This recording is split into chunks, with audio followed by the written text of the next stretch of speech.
Good morning, church. Good morning, Scott. It's the day the Lord has made. Let us rejoice and be glad in it. Amen. You know, if you don't look around sometimes while we're singing, you're really missing out on some really interesting things. Like, for example, how much Blake Riojas loves singing the bass part. I mean, like, just as that bass part would come in, he'd lean over towards Madison and go, do-do-do-do. I mean, it was really priceless to see that. And brought a smile to my face. I love it when we can rejoice together in song and celebrate who God is and what he does, what he continues to do for us. And certainly, as Dwight already said, if you're visiting with us today here in person or online, we are honored to have you as our guests. And you have encouraged us by coming here today, and we hope that we can do the same for you. I would encourage our members, as you look around, maybe you see someone you don't really know. Well, don't let that person leave without blessing them with your warm greeting. So I would encourage you to do that.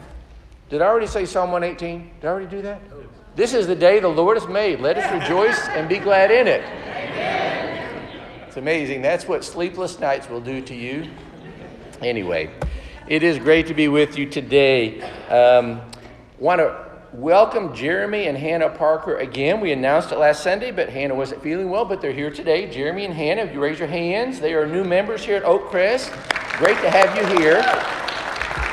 Great to have Jeremy and Hannah. And if others are looking for a church home, you have found it. It's good to have more Parkers here. Kyle says it's good to have more Parkers here. And that may be true. That may be true. As Dwight alluded to, during the first 3 weeks of this month, we have been focusing on Romans chapter 12. And it's an appropriate chapter for us to look at, transition chapter, because for 11 chapters, first 11 chapters of Romans, Paul has done a masterful job of sharing with us just how awesome our God is.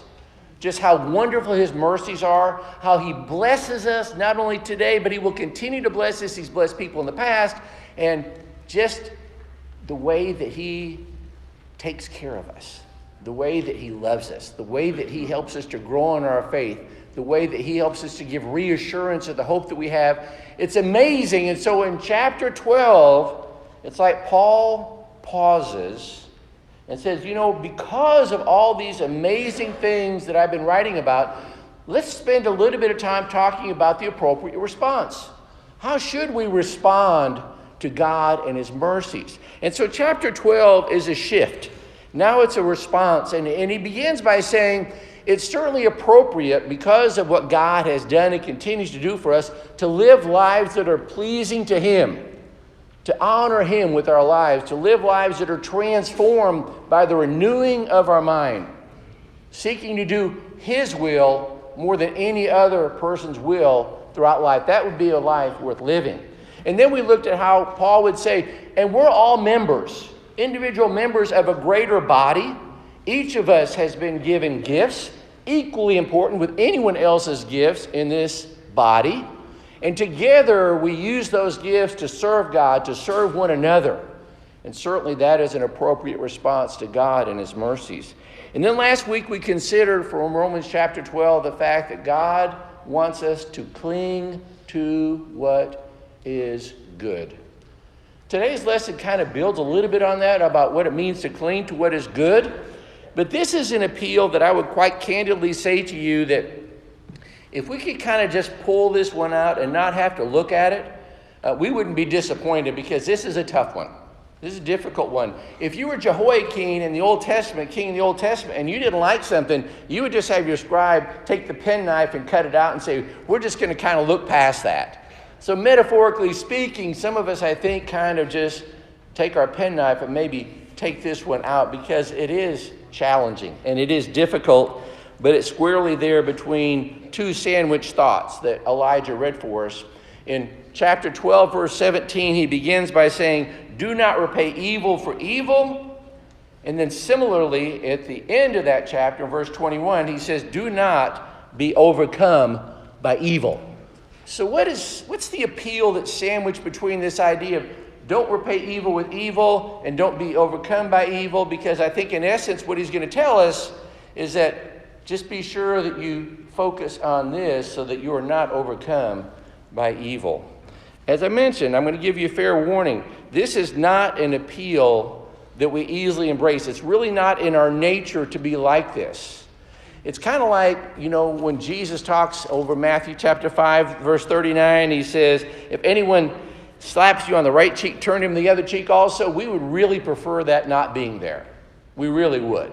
Because that's not the normal reaction I have if someone wants to slap me.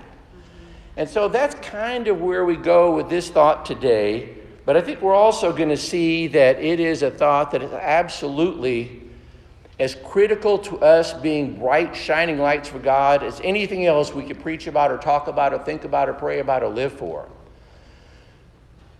Every one of us knows someone in our lives, whether it's at work, in our neighborhood, at school, hopefully not in our family, but we all know someone who rubs us the wrong way.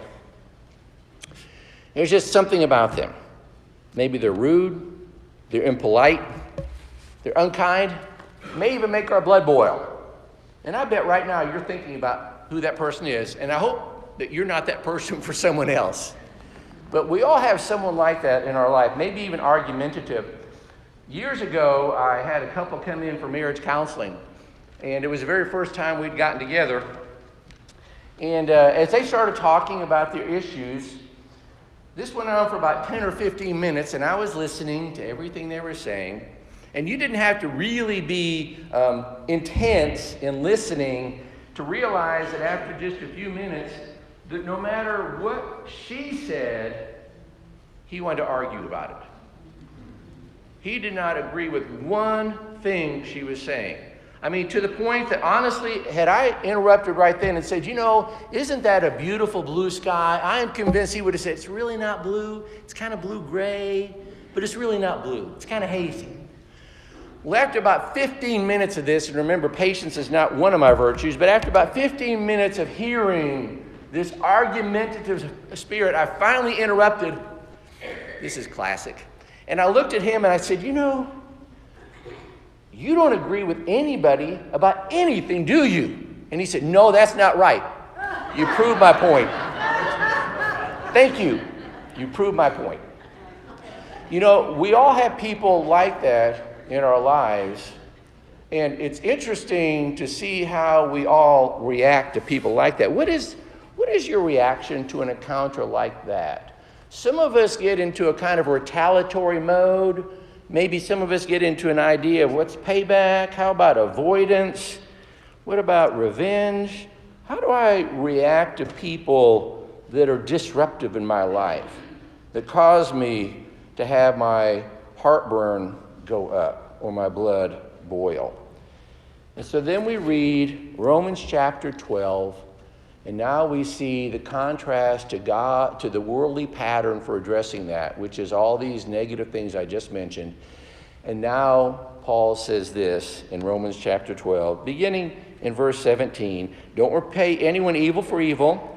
Be careful to do what is right in the eyes of everyone. If it is possible, as far as it depends on you, live at peace with everyone. So this morning, I want us to spend just a few moments talking about what that looks like, living at peace with everyone. Now, the first thing, for those of you who would remember it, and I confess that I would be one of those who clearly remember it, this idea of peace is not the one that we remember from the hippie movement in the 60s, where all you had to do was just flash a peace sign.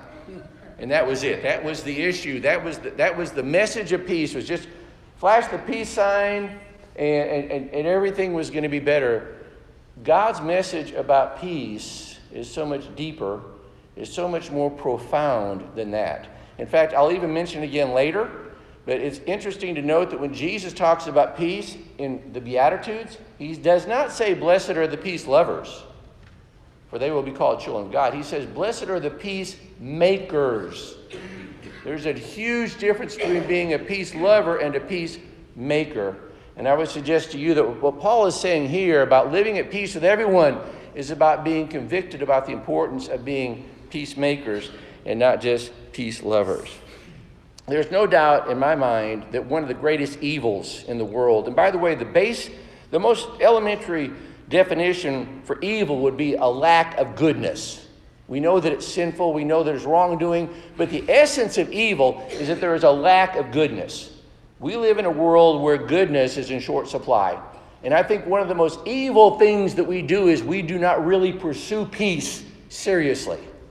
We always want our own way. Over in James would write, "Why is there fighting and quarrels among you? You want something, but you don't get it." The product of a very self-centered world is quarreling and fighting. It's the absence of peace. I really believe that when we do not pursue peace, certainly among us as believers, that we're really following the world's pattern of saying, you know how you respond to evil? You respond to it with evil.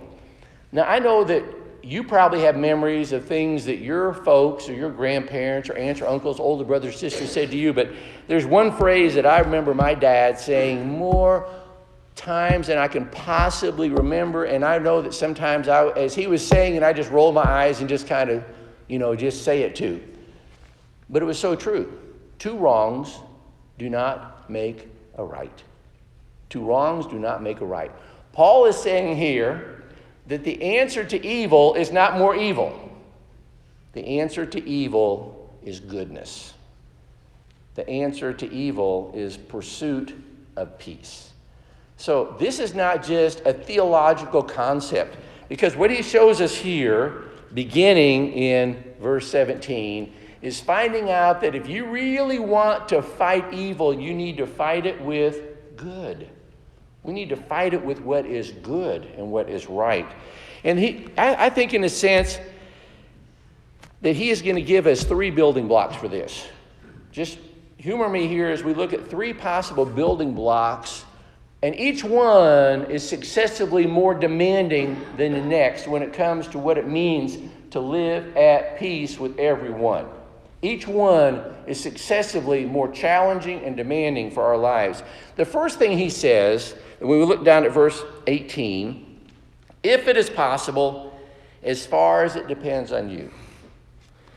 I really love this because what he reminds me of is that there are going to be times when no matter what happens, that kind of godly peace, getting along with one another, it's just not achievable.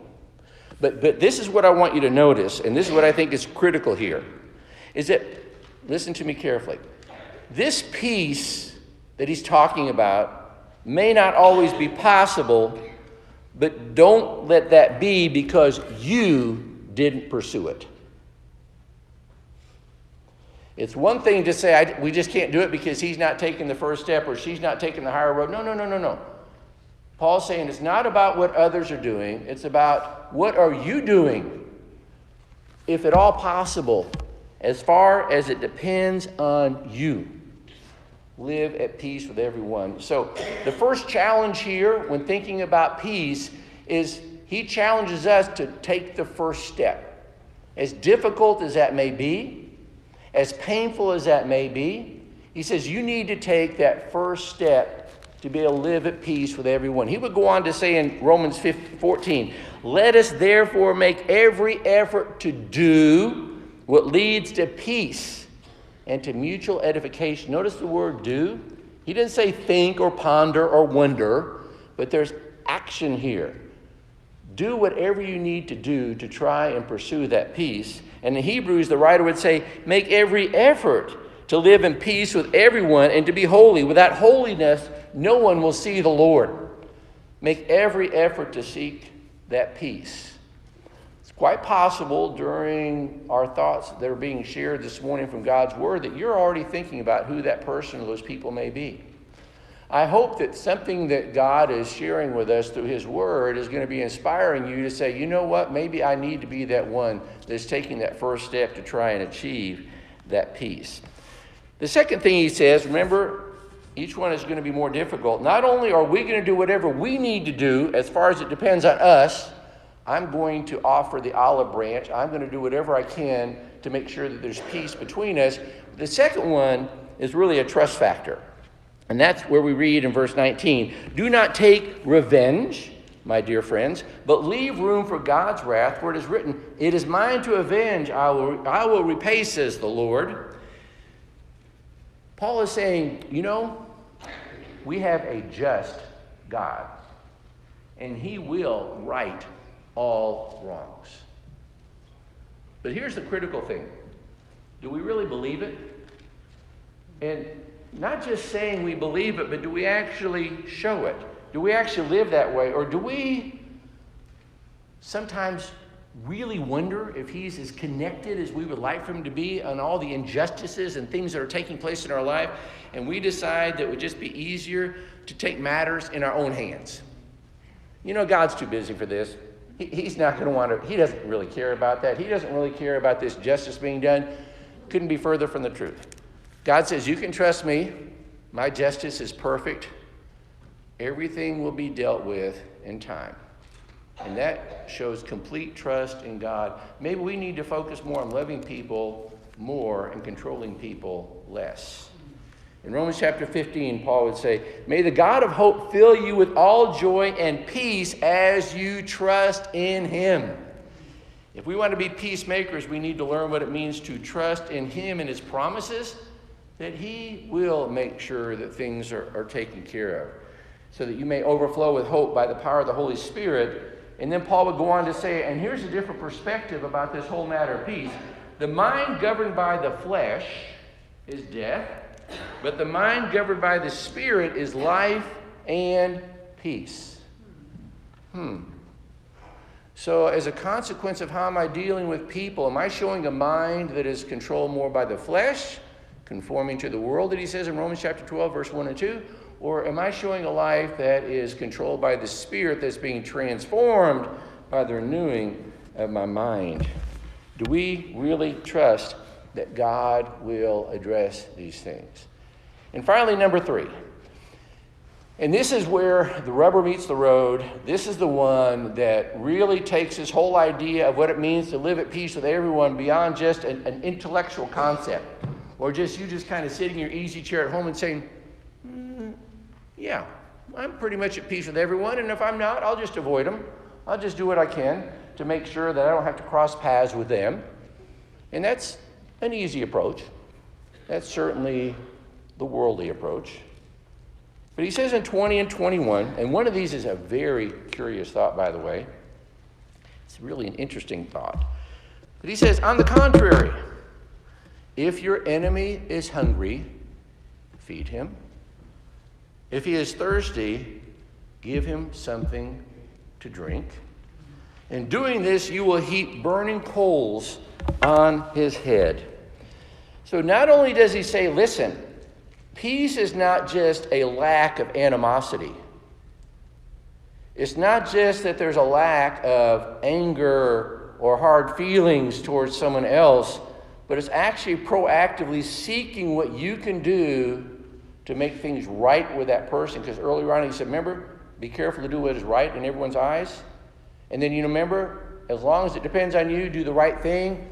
And now he's going to be very constructive. He's talking about in a very physical way. This is how that looks if you really want peace with everyone. If they're hungry, feed them. If they're thirsty, give them thirst. Satisfy that thirst. If they need encouragement, be the one to encourage them. If they need the forgiveness, be the one to forgive them. And then this really curious thought, when he says, and I have to confess for years, I totally misunderstood what this was saying. Because it just showed once again, I guess the fleshly nature was taking over as far as thinking, yeah, that's the way we ought to deal with it. Because then he says, when you do this, you're feeding you're feeding the enemy, and you're giving something to drink to your enemy who's thirsty. In doing this, you will heap burning coals on his head. I don't know about you, but my thought about that all along was, yeah, you just stab him in the back. Just make him feel awful, because you're going to do something so good. You're going to look so righteous. You're going to feel so good about your holiness, and you're going to be able to go to bed at night and say, man, did I ever stab them? Boy, I got back at them. They're going to wake up one day and say, boy, Scott was such a good guy, and I was such a heel, and I was so awful, and I was so bad. I'm just going to burn up their heads. They're just going to burn with anger. could not be further from what Paul was saying. Someone blessed me years ago with a book entitled Strange Scriptures That Perplex the Western Mind. You ever see that, Tim? You need to get it. Strange Scriptures, you too, Tyus. It would really be great for teaching your young people. Strange Scriptures That Perplex the Western Mind, because what this author did is she focused on several verses throughout the Bible that unless you understand the culture of the Middle East, you just don't get it. Like I just displayed with what that means. But what she explained, and all of a sudden it just hit me like a brick, and that is that we have to remember that in that culture, especially back during that day, if there was one thing that was absolutely essential for living, not just existing but living, it was fire. You had to have fire to be able to boil water so that it was clean. You had to have fire to cook your food. You had to have fire to keep warm. You had to have fire to be able to see at night. I mean, fire was not just an option. Fire was absolutely essential for living. And so if your neighbor's fire went out in his tent or in his abode, the best thing you could do for that person was to gather up some coals from your fire, put them in those containers, and you see people walking around over there with them on their head, and you would fill up this container with these burning coals, and you would go to your neighbor and you would give them life. That is just about as sacrificial as it could be. That was so far beyond just pity. That was exemplary of mercy. You want to give that person life. And so when we see our enemy and we feed them and we give them to drink, we're giving them life. And we're showing our concern for their well-being and their welfare, because fire was absolutely essential. In James chapter 3, verse 18, James says, "Peacemakers who sow in peace reap a harvest of righteousness." That is an awesome thought. As we seek to be peacemakers, God is going to give us a harvest of just doing more and more of the right thing for more people. It's contagious. If there was ever a time, and I suppose we could say it in every generation, but if there was ever a time when we needed peacemakers in this world, in a world where there seems to be so much animosity, name-calling, derogatory remarks, the world needs some peacemakers. The world needs some people who see that living at peace with everyone is what is ultimately pleasing to the God of peace. Living at peace with everyone does not mean condoning, much less approving of wrongdoing. I'm not here to say that we should just turn a deaf ear or turn our face and just ignore evil things and bad things that are taking place.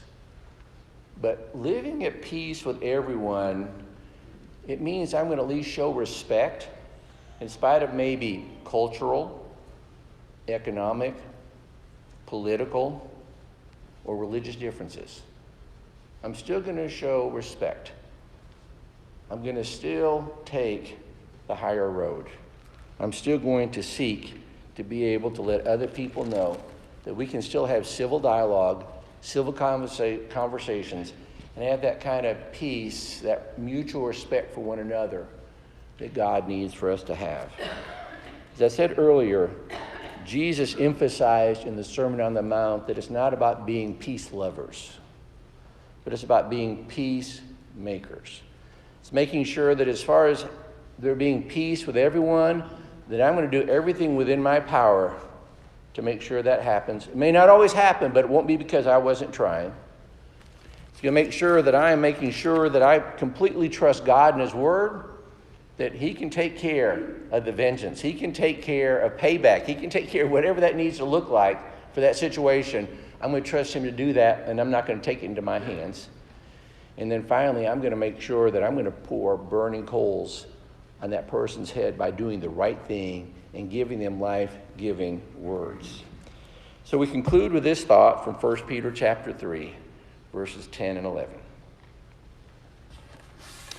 Whoever would love life and see good days must keep their tongue from evil and their lips from deceitful speech. They must turn from evil and do good. And listen here. They must turn from evil and do good. They must seek peace and pursue it. I am confident that good days are ahead for this church family if we decide to seek peace and pursue it. If we decide to defeat evil with good. If we seek to do what is right and good in our neighbor's eyes. We need to be known as peacemaking people because Jesus is our peace. Because of Jesus and his sacrifice, Ephesians chapter 2 tells us that he himself is our peace, that he divided that wall of hostility between people. He made sure that he was going to do everything within his power to make sure that we could have peace with God, and he did that by dying on the cross. He spared nothing to make sure that he knew that we knew how important it is for us to have peace with him and his Father. At this time, we have the opportunity to reflect on that in the Lord's Supper, to think about Jesus being our peace. Tim is going to come up and lead us in a prayer, be thinking about how blessed we are that we have a God who believes so strongly in having peace with us that the sacrifice of his son wasn't too much for him to do.